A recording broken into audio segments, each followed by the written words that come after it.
नमस्कार, मैं हूं सुनील बोबी और आप इस समय देख रहे हैं अपना खास कार्यक्रम बिहार समाचार, जहां बातें करते हैं बिहार की, खबरें होती है बिहार की। बिहार के खबरों के साथ साथ देश दुनिया में क्या कुछ चल रहा है, तमाम खबरों से आपको कराते हैं अपडेट। और शिक्षा रोजगार का बिहार में क्या है हाल और गांव की सरकार क्या कर रही है, कैसा हो रहा है गाँव का विकास, तमाम खबरों से आपको कराते हैं अपडेट। दोस्तों, अब तक चैनल को सब्सक्राइब नहीं किया हुआ तो चैनल को सब्सक्राइब कर लीजिएगा। इन दिनों बिहार के वार्ड सदस्य जो हैं धरना प्रदर्शन और भूख हड़ताल पर बैठे हुए हैं। आज चौथे दिन भी जारी रहा। लगातार प्रदेश अध्यक्ष का हालत बिगड़ता जा रहा है। वो खाने पीने के लिए कुछ भी नहीं खा रहे हैं। मेडिकल टीम आकर जांच कर रही है, लेकिन वो उन्हें हटने का कोई अब तक आशंका नजर नहीं आ रही है। वे हटने के लिए तैयार नहीं है। अपनी 9 सूत्री मांगों को लेकर बिहार के वार्ड सदस्य संघ के प्रदेश अध्यक्ष गणेश चौधरी जो हैं वह बैठे हुए हैं भूख हड़ताल पर एक साथी के साथ, और हजारों की संख्या में वार्ड सदस्य वहां धरना प्रदर्शन महाधरना को सफल बनाने के लिए, उन्हें उनको मजबूत करने के लिए, सरकार तक अपनी बात को पहुंचाने के लिए डटे हुए हैं, अड़े हुए हैं। ठंड लगातार बढ़ रही है, लेकिन उनकी संख्या में कमी नहीं हो रही है, लगातार इजाफा हो रहा है। वहीं इसी बीच सरकार की ओर से एक बड़ी खबर निकलकर आई है पंचायत के उपचुनाव को लेकर। आपको बता दें कि राज्य निर्वाचन आयोग ने कार्यक्रम जारी किया। अधिसूचना 10 जनवरी को जारी होगी। 2682 पदों पर पंचायत उपचुनाव 1 फरवरी को होगा। आपको बता दें 3 फरवरी 2023 को होगी मतगणना। ग्राम कचहरी पंच के सर्वाधिक 2332 पदों के लिए होगा उपचुनाव और ग्राम पंचायत सदस्य के 266 पदों के लिए मतदान कराया जाएगा। इधर सिवान में सर्वाधिक 187 रिक्त पदों के लिए होगा उपचुनाव और पिछले वर्ष 11 चरणों में हुआ था पंचायत का चुनाव। मतदाता सूची का अंतिम प्रकाशन 24 दिसंबर को होगा। यानी कि लगातार तैयारी अब शुरू कर दी गई है। यानी कि जो उपचुनाव पंचायत के लिए उपचुनाव की बातें हैं वह घोषित हो गया है। यानी 1 फरवरी को होगा, 3 फरवरी को मतगणना किया जाएगा। आपको बता दें कि बिहार में पंचायत चुनाव 2021 के बाद रिक्त हुए 2682 पदों के लिए उपचुनाव की तैयारी अब शुरू कर दी गई है। इन पदों के लिए 1 फरवरी को मतदान होगा और राज्य निर्वाचन आयोग ने पंचायत चुनाव के बाद रिक्त हुए पदों के लिए चुनाव कार्यक्रम भी जारी कर लिया है। इन पदों के लिए चुनाव की अधिसूचना 10 जनवरी 2023 को जारी होगी। नामांकन पत्रों की दाखिला 11 से 18 जनवरी 2023 तक होगा। वहीं नामांकन पत्रों की जांच 21 जनवरी को, जबकि नामांकन वापसी की अंतिम तिथि 23 फरवरी निर्धारित की गई है। राज्य निर्वाचन आयोग ने सभी रिक्त पदों पर मतदान 1 फरवरी 2023 को कराने का कार्यक्रम जारी किया है। मतगणना 3 फरवरी 2023 को होगी। ग्राम कचहरी पंच के सर्वाधिक 2332 पदों के लिए उपचुनाव होगा। आयोग ने पंचायत उपचुनाव को लेकर सभी जिलों में रिक्त पदों की सूची की भी मांग की है। और इधर बता दें कि पिछले वर्ष जो है 11 चरणों में पंचायत चुनाव कराए गए थे। वहीं अगर हम बात कर लें गांव की ही सरकार से, तो पीएम आवास योजना के लिए 1461 करोड़ जारी कर दिए गए हैं। 6,89,000 आवास हुए हैं पूर्ण। आपको बता दें कि बिहार सरकार ने मौजूदा वित्तीय वर्ष 2022-23 के लिए प्रधानमंत्री आवास योजना ग्रामीण के राज्य में सफल क्रियान्वयन के लिए 14 अरब 61 करोड़ 96 लाख 50 रुपये विमुक्त कर दिए हैं। राशि जिलों को जारी भी कर दिया गया है। वहीं आपको बता दें कि विधान परिषद की 32 समितियां गठित, अधिकतर अध्यक्ष सत्ताधारी दलों से। नई समितियां 20 से प्रभावी भी हो जाएगी। आपको बता दें कि बिहार में नई सरकार बनने के बाद विधान परिषद की समितियों का नए सिरे से गठन कर दिया गया है। परिषद के सभापति देवेश चंद्र ठाकुर ने नई समितियों पर मुहर भी लगा दिया है। और इधर कॉलेज चयन के लिए मिलेगा 3 बार का मौका डीएलएड के लिए। और बिहार में पर्यटकों की संख्या में हो रही है वृद्धि। और बिहार में पर्यटकों की संख्या में हो रही वृद्धि, अब बात पहले आई थी लेकिन अब वृद्धि नहीं हो रही है बल्कि उसमें कमी आ रही है। बिहार में पर्यटकों की संख्या में नहीं हो रही है वृद्धि, यह बात सामने निकल कर आई है। चिंता की विषय है। कोरोना के पहले वाले साल की तुलना में आधे पर्यटक भी नहीं आए।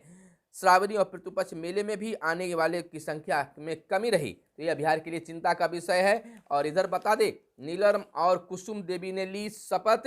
विधान सभा अध्यक्ष अवध बिहारी चौधरी ने दिलाई सदस्यता। मुख्यमंत्री, उप मुख्यमंत्री व विधान परिषद सभापति भी रहे मौजूद और आईसीडीएस निदेशक बने कौशल किशोर। वहीं आलोक कुमार की सेवा पैतृक विभाग में वापस। और आज देर से खुलेगी पटना कई ट्रेनें और उद्यमियों को मिल रहे हैं 10-10 लाख। जदयू का यह बयान आया है और प्रभावितों को जीवन स्तर सुधारा जा सकता है। इधर कोसी क्षेत्र में विकास कार्यों के लिए संसाधनों की कमी नहीं है, सीएम ने कहा है। मुख्यमंत्री नीतीश कुमार ने कहा है कि वर्ष 2007-8 में कोसी त्रासदी आई थी, जिसमें हम लोगों ने अपने संसाधन में उस क्षेत्र में काफी रिलीफ कार्य किए थे। उसी दौरान पूरे इलाके को विकसित करने की योजना बनाई थी, उस पर काम भी किया जा रहा है। हम वहां जाकर एक एक चीजों को देखते रहे हैं, वहां किए जा रहे सभी कार्यों की जानकारी भी लेते रहे हैं। और लालू माह के अंत में सिंगापुर भी जाएंगे और भाजपा सीतामढ़ी वह माता सीता को भूली, विजेंद्र का कहना है। यानी कि योजना एवं विकास मंत्री विजेंद्र प्रसाद यादव ने केंद्र सरकार पर माता सीता की उपेक्षा करने का आरोप लगाया है। अदालत में अपना पक्ष ठीक से रखे। राजस्व एवं भूमि सुधार विभाग के मंत्री आलोक कुमार मेहता ने कहा है कि सरकारी जमीन के मामले अगर अदालत में है तो अधिकारी उसमें अपना पक्ष ठीक से रखें। इधर बिहार को देखकर केंद्र बांट रही है नियुक्ति पत्र, तेजस्वी यादव बिहार के उप मुख्यमंत्री ने कहा है। और बता दें कि बिहार के उप मुख्यमंत्री तेजस्वी प्रसाद यादव ने कहा है कि बिहार में राज्य सरकार के नियुक्ति पत्र बांटना शुरू किया तो केंद्र की नरेंद्र मोदी सरकार ने भी इसका अनुसरण शुरू कर दिया है। हम शुरू से ही रोजगार और नौकरी को लेकर केंद्र की मोदी सरकार से सवाल करते रहे हैं। आपको बता दें कि सड़कों की सफाई भी जरूरी, बोले मुख्यमंत्री। बैठक में रखरखाव नीति की हुई है जानकारी। एक बात तो निकलकर सामने जरूर आई है कि मुख्यमंत्री जहां नई योजनाओं को क्रियान्वित करे वहीं रखरखाव पर भी काफी जोर दे रहे हैं। यह एक बहुत अच्छी सरकार की पहल हम कह सकते हैं, प्रशंसा कर सकते हैं। मेंटेनेंस हर कार्य पर होना चाहिए, चाहे सड़क बना हो, आवास बना हो, मेंटेनेंस जरूरी है। और इधर बड़ी खबर निकलकर आदेश आया है कि म्यूटेशन के अस्वीकृति मामले की पड़ताल एडीएम ही करेंगे। दाखिल खारिज में सीओ की मनमानी पर लगेगा अब अंकुश। सीओ अस्वीकृत आवेदनों को खुद ही बाद में करते थे स्वीकृत।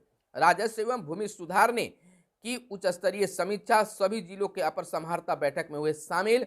आपको बता दें 28 मामले में सीओ के खिलाफ कार्रवाई के लिए मांगा गया राय। पहले पुनर्वास की व्यवस्था करें, फिर अतिक्रमण हटाएं। और 57 अंचलाधिकारियों पर कार्रवाई के मामले अपर समाहर्ता स्तर पर लंबित पड़े हुए हैं। आपको बता दें कि राजस्व एवं भूमि सुधार विभाग ने जमीन के म्यूटेशन के लंबित मामलों को शून्य करने का आदेश अधिकारियों को दिया है। विभागीय मंत्री आलोक कुमार मेहता ने बीते दिन निर्देश दिया है कि म्यूटेशन के अस्वीकृत मामलों की समीक्षा की जाए। मंत्री ने एक अंचल कार्यालय का जिक्र करते हुए कहा है कि वहां म्यूटेशन के अस्वीकृत मामलों को पुनः स्वीकृत कर दिया गया। कहा कि अंचल कार्यालय में दाखिल खारिज के अस्वीकृत मामलों को भूमि सुधार उप समाहर्ता के कोर्ट में अपील करने का प्रावधान है, किंतु यह देखा जा रहा है कि सीओ के स्तर से अस्वीकृत मामलों का आवेदन दोबारा उसी न्यायालय में दे दिया जाता है और दोबारा उनका निष्पादन भी कर दिया जाता है। और मुख्यमंत्री नीतीश कुमार ने कहा है कि ग्रामीण सड़कों के रखरखाव को बहाल करे। अभियंता व कर्मी लगातार रख रखाव की चर्चा मुख्यमंत्री कर रहे हैं, ये हमें काफी अच्छा लग रहा है। रख रखाव जरूर योजनाओं को होनी चाहिए। सीएम की समक्ष ग्रामीण पथ विभागीय अनुरक्षण नीति का प्रस्तुतिकरण किया गया। मेंटेनेंस पॉलिसी बेहतर होने से दूसरे राज्य भी इसे अपनाएंगे, बिहार के मुख्यमंत्री नीतीश कुमार ने कहा है। बिल्कुल यह सही काम मुख्यमंत्री के द्वारा किया जा रहा है।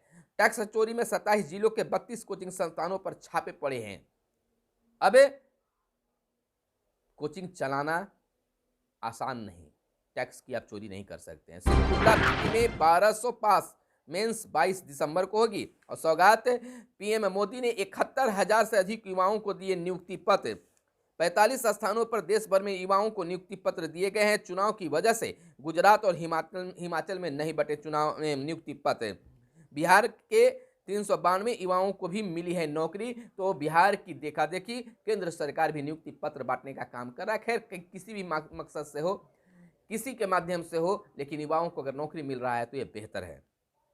और शिक्षा विभाग से एक बड़ी बात निकल कर सामने आई है। नई शिक्षा नीति की तरह से एनसीईआरटी ने बिहार में 43 डायट और 1.20 लाख आंगनबाड़ी केंद्रों में भी मांगा है सुझाव।